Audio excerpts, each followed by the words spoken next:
विघ्नेश्वराय वरदाय सुरप्रियाय लंबोदराय सकलाय जगद्दिताय नागार्जुनाय स्तुति अग्निविभूषिताय गौरीसुताय गणनाथ नमो नमस्ते।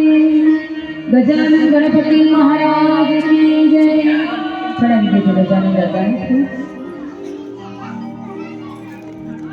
ત્યાર પછી કુળદેવીના માટે ફૂલ પકડજો। આપણી કુળદેવી છે, જ્યાં સુધી કુળદેવીને ના બોલાવીએ કોઈ કામ આપણું પણ પૂરું થતું નથી। તો આદ્યશક્તિ માતાજીનું નામ મનમાં સ્મરણ 5 વાર કરજો। या देवी सर्वभूतेषु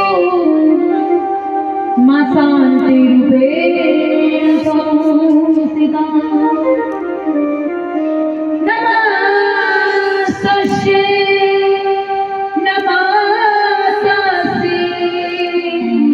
नमस्तस्यै नमो नमः। बोलिए श्री कुलदेवी मात की जय।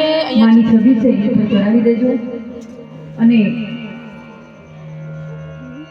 પરિવારમાં જેના નિમિત્તે આપણે આ ભજન રાખ્યા છે એવા બિપિનભાઈ કેસાભાઈ એમને એક ફૂલના હાર પહેરાવજો, જેથી કરી એમને કહેવાનું અમારી જીવનમાં ક્યાંય હાર થાય નહીં એવા આશીર્વાદ આપજો। મોટામાં મોટા પિતૃદેવને પિતૃદેવ હાજર હોય અને આપણને આશીર્વાદ આપે તો આપણું કામ પરિપૂર્ણ થઈ જાય એવા હાર પહેરાવજો। બિપિનભાઈને એક હાર આપજો। હાર આપો બિપિનભાઈને, હાર આપો।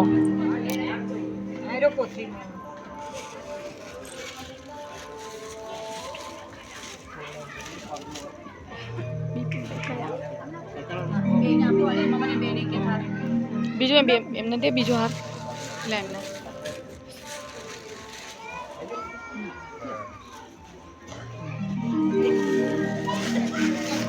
ત્યાર પછી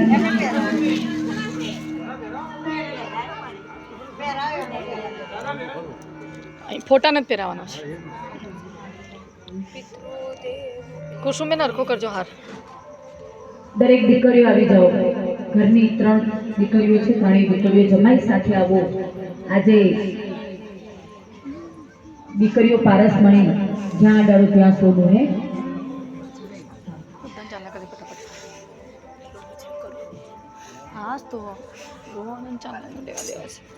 ત્રણેય દીકરીઓ સાથે પિતાજીને ફૂલ ચોખાથી વધાવણી આપો।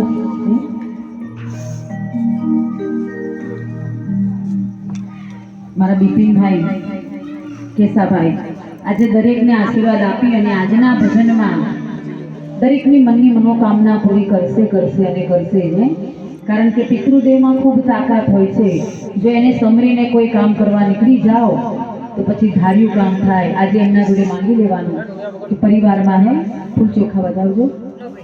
બોલીએ શ્રી પિતૃદેવ કી જય।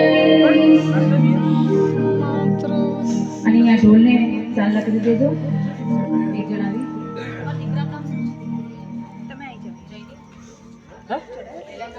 કોણ? ઉર્મિલ